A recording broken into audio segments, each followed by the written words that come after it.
ਉਹ ਮੁੰਡਿਆ, ਪਿੰਡ ਵਾਲੀਆਂ ਗਵਾਈਆਂ ਤੋਂ ਸਾਬਤ ਹੋ ਗਿਆ ਕਿ ਤੂੰ ਬੱਚੇ ਦੀਆਂ ਚੁੰਮੀਆਂ ਲਾਈਆਂ ਨੇ। ਤੂੰ ਆਪਣੀ ਸਫਾਈ ਕੁਝ ਕਹਿਣਾ ਚਾਹੁੰਦਾ ਹੈ?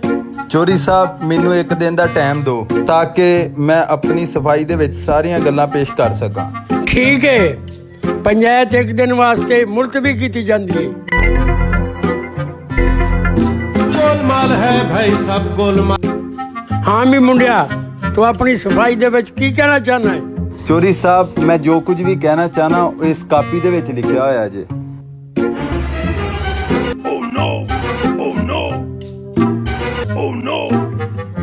ਉਹ ਮੁੰਡਿਆ, ਇੱਥੇ ਆ, ਮੇਰੇ ਕੋਲ ਬਹਿ। ਉਹ ਪਿੰਡ ਵਾਲਿਓ, ਇਹਦੇ ਕੋਲ ਚੁੰਮੀਆਂ ਲੈਣ ਦਾ ਲਾਇਸੈਂਸ ਆ। ਇਹ ਮੇਰੀਆਂ ਚੁੰਮੀਆਂ ਵੀ ਲੈ ਸਕਦਾ ਹੈ।